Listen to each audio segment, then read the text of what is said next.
안녕하세요. 광교곰입니다. 버블 다음에는 폭락 두 번째 시간입니다. 자본주의에서는 항상 수요와 공급에 따라서 버블이 있고 또 침체도 있습니다. 우리나라에도 뭐 과거에 버블이 많이 있었습니다. 대표적인 게 이제 70년대 건설주 버블이죠. 당시에 이제 중동 특수가 터지면서 건설주가 폭등한 적이 있습니다. 뭐 건설화학도 건설주인 줄 알고 사가지고 폭등했다는 뭐 재미있는 이야기도 있습니다. 하지만 뭐 중동에서 수주는 많이 했습니다. 근데 이제 수익성 확보에 실패하면서 결국은 거품은 꺼지고 말았죠. 또 이제 80년대에는 주식시장이 이제 폭발적으로 성장하면서 증권주가 이제 수십 배 폭등하기도 했습니다. 물론 일반 투자자들도 이제 손실을 많이 봤지만 특히 이제 증권사 직원들이 당시에 이제 증자하면서 20%를 직원들에게 이제 배정해 줬거든요. 그래서 이제 증권사 직원들이 우리 사주를 배정받아 이제 빚내서 투자했는데 그게 폭락하면서 노비 문서로 전락하고 말았습니다. 1994년 초에는 제일은행이 이제 상업증권 49%를 3,500억에 인수하기도 했습니다. 이 당시에 이제 상업증권이 그렇게 큰 회사도 아니고 업력이 오래된 회사도 아니었습니다. 그럼에도 불구하고 3,500억에 인수했는데 이 돈이 어느 정도 돈이냐 하면 같은 시기에 이제 SK그룹 당시에는 이제 선경그룹이었죠. 선경그룹이 현재 SKT 한국이동통신 23%를 4,271억 원에 인수하기도 했었습니다. 그러니까 저 돈이면 SKT라는 거대 통신사를 살 수도 있는 그런 돈이었습니다. 가장 심각한 버블은 닷컴 버블입니다. 요즘 AI 버블이 뭐 그때보다 심각하다 이렇게 주장하는 사람도 있는데 제가 볼 때는 닷컴 버블이 훨씬 더 심각했었습니다. 당시 이제 우리나라에서도 새롬 기술이라는 회사가 있었는데 VoIP, 그러니까 인터넷망을 이용해 전화하는 서비스죠. 이거를 이제 발명했다고 시가총액이 3조 7천억까지 폭등하기도 했었습니다. 근데 사실 이 VoIP라는 기술은 발명한 게 아니라 그냥 발견한 겁니다. 먼저 발견했던 거죠. 사실 이게 지금에 와서 그 070 전화나 카카오톡을 통해서 사실 이용되고 있죠. 그렇지만 이로 인해서 사실 큰 돈을 번 회사는 아무도 없었습니다. 또 이제 당시에 닷컴 버블 당시에는 모든 것이 앞으로 이제 인터넷으로 한다. 인터넷으로 뭐 통한다. 이렇게 이제 인식을 하면서 통신주가 이제 폭등을 했습니다. 그래서 뭐 실제로 인터넷이 지금 세상을 지배하고 있는 건 맞습니다. 그럼에도 불구하고 통신회사들이 그렇게 큰 돈을 버는 건 아닙니다. 당시에 KT가 한국통신이었지, 당시에는. 폭등하면서 1999년 말에는 주가가 19만 9천 원, 시가총액이 이제 52조에 이르기도 됐습니다. 그 후에 이제 증자를 거의 안 했거든요. 그럼에도 불구하고 현재 주가는 5만 400원, 시가총액은 12조 7천억입니다. 그때에 비해서 이제 4분의 1 토막이 난 거죠. 뭐 사실 회사는 그때보다도 좋아졌는데 주가는 이렇습니다. 그래서 한번 이렇게 버블에 걸리면 원금 회복이 그렇게 쉽지 않습니다. 당시 코스닥 지수가 최고 2925포인트까지 갔었습니다. 근데 물론 이제 그동안 코스닥에 좋은 기업들이 대거 이제 거래소로 옮기면서 뭐 상황이 변동되긴 했지만 뭐 코스닥이 전고점을 돌파하는 것은 아직도 요원해 보입니다. 당시 미국에서는 이제 시스코 시스템즈가 인터넷 장비 업체로서 가장 인기 있는 주식이었습니다. 당시 시가총액이 최고 5,554억 불까지 갔었는데, 그 후에 뭐 폭락했죠. 그래서 이제 최근에 많이 올라서 현재 시가총액이 3천억 불입니다. 최근에 많이 올라서 그런 겁니다. 그러니까 1,000억 불 이하로 이제 떨어졌었죠. 그리고 이제 주가 기준으로는 당시 주가랑 지금 이제 비슷해졌습니다. 최근에 많이 올라서. 그러니까 당시에 산 사람들은 25년 만에, 물론 이제 아직까지 그 주식을 보유하고 있는 사람이 많지는 않겠지만 25년 만에 이제 원금 회복이 된 겁니다. 이렇게 버블이 무서운 겁니다. 2000년 당시 나스닥 지수가 5132포인트까지 갔었습니다. 근데 이제 계속 하락해서 2003년에는 1108까지 떨어지죠. 그리고 그 2000년 전고점을 돌파하는 데는 14년이 걸립니다. 그래서 2015년, 그러니까 2000년에 주식 산 사람들은 2015년이 돼야 이제 본전이 되는 겁니다. 그리고 이제 노이어 마르크트라고 독일에도 나스닥 같은 시장이 있었습니다. 근데 워낙 버블이 심해서 2003년에 이제 문을 닫은 일도 있었습니다. 공모주 버블도 많이 있었습니다. 일반적으로는 공모주 하면 돈 번다. 그래서 뭐 많은 사람들이 경쟁적으로 공모주 청약을 하죠. 근데 이제 2006년에 롯데 쇼핑이 상장을 했는데 당시에 이제 공모가가 40만 원이었습니다. 근데 공모하는 첫날부터 이제 공모가를 밑돌기 시작해서 뭐 잠깐 올라선 적도 있지만 계속 그 하락하면서 이 그래프에는 안 나와 있지만 최근까지도 이제 하락을 하면서 지금은 7만 원대입니다. 그러니까 그때 공모해서 아직 가지고 있다면 아마 그런 사람이 있습니다. 이게 한번 기회를 놓치면 계속 팔기가 어렵거든요. 왜냐하면 꼭 반등할 것 같아서 보유하고 있으면 또 떨어지고 이제는 반등하겠지 하면 또 떨어지고 그래서 사실은 처음에 이제 공모한 사람들은 지금까지 보유하고 있다면 5분의 1 토막이 난 겁니다.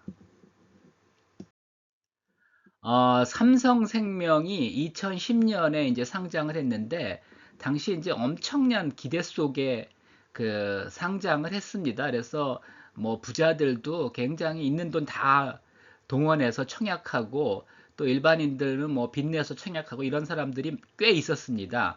근데 공모가 11만 원을 살짝 넘은 적도 있지만 사실은 대부분은 공모가 아래서 놀았고요. 2020년에는 3만 원대까지 하락하기도 했습니다. 그 후에 이제 조금 회복하다가 올해 이제 주가가 종합주가 지수가 많이 상승하면서 드디어 이제 15만 원까지 올랐습니다. 그래서 당시 공모주 청약을 하신 분들은 원금 되는데 물론 중간중간에 이제 원금 이상으로 오른 적이 있긴 있지만은 하여튼 완전히 11만 원을 어, 돌파한 것은 최근입니다. 그래서 당시에 투자하셨던 분들은 원금 회복하는데 15년이 걸린 겁니다. 뭐 최근에도 버블은 항상 있었습니다. 뭐 사실은 이것보다 더 심한 것들도 많이 있었는데 제가 뭐 잡주들은 별로 이렇게 언급하고 싶지 않습니다. 근데 이제 카카오뱅크가 21년 8월에 이제 상장을 했죠. 당시 이제 공모가가 39,000원이었는데 당시에도 뭐 좀 비싸다고 생각을 했었습니다. 근데 워낙 그 앞으로 이제 핀테크 시대가 온다 뭐 그래가지고 하여튼 그 기대가 컸죠. 그래서 이제 상장하자마자 9만 원대까지 오르기도 했었습니다. 근데 그때 당시에 KB금융의 시총이 20조였고요. 신한금융지주는 20조가 안 됐습니다. 근데 카카오뱅크는 44조까지 갔었죠. 말도 안 되는 버블이죠. 왜냐하면 은행은 공장이 아닙니다. 이렇게 새로운 기술이 있다고 막 찍어낼 수 있는 게 아니라 자산이 있어야 대출을 하고 대출을 해야지 수익이 생기는 겁니다. 그럼에도 불구하고 핀테크에 대한 기대가 너무 커가지고 폭등을 했다 이제 폭락을 했고 최근에는 겨우 이제 2만 원대에서 횡보하고 있습니다. 저도 뭐 39,000원이 비싸다고는 생각을 했지만 워낙 분위기가 좋았기 때문에 청약을 했었고요. 저는 61,700원에 팔고 나왔습니다. 근데 시장은 오버슈팅 해가지고 94,400원까지 가기도 했었습니다.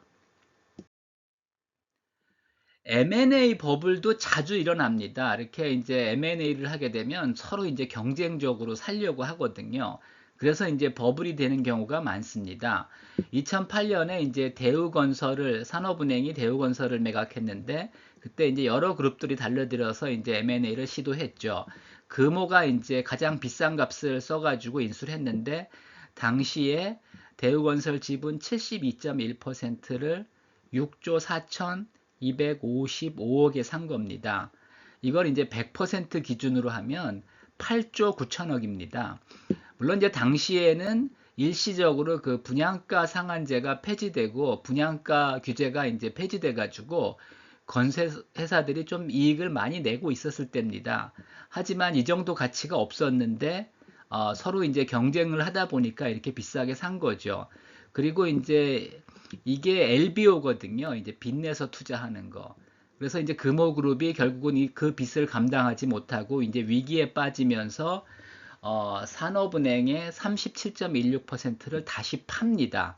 그리고 이제 회사가 부실해지자 또 산은은 1조를 유상증자를 하게 됩니다. 21년에 다시 산업은행이 이제 대우건설을 매각하는데 이번에는 이제 중흥그룹이 인수를 합니다. 그래서 대우건설 지분 50.75%를 2조 671억 원에 인수하죠. 이걸 이제 100% 기준으로 환산하면 4조 701억 원입니다. 근데 M&A 때는 뭐 잠깐 오르죠. 주가가 보통 M&A 한다 그러면 잠깐 오르는데 결국은 이제 이렇게 빠져서 지금은 시가총액이 1조 4,588억 원입니다. 현대차의 이제 삼성동 한전부지 매입도 대표적인 이제 버블 사건이죠. 어, 삼성동 한전부지는 서울 지하철 2호선 삼성역과 9호선 봉은사역 사이에 있는 강남 최고의 요지인 건 맞습니다.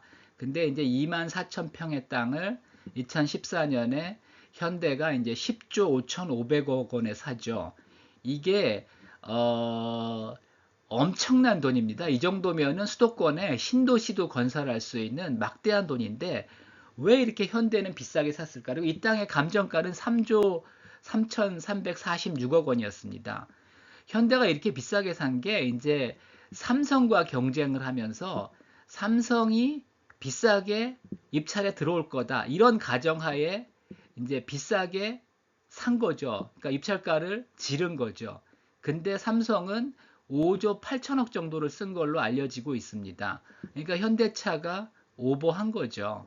이게 이제 어떻게 보면 그 오너 경영의 폐해인데 삼성은 시스템 경영을 하고 현대는 당시만 해도 이제 오너 경영을 하다 보니까 오너 의지가 있으면 이런 식으로 이제 버블을 일으키면서까지 살 수가 있는 겁니다. 당시에 이제 취득세만 4,853억 원을 부담했습니다. 뭐 이런 사건들은 아주 엄청 많습니다. 여기에 언급한 거는 그래도 이제 굵직굵직한 사건들만 언급을 한 거고요. 사실 이보다 더 심한 버블들도 많이 있습니다.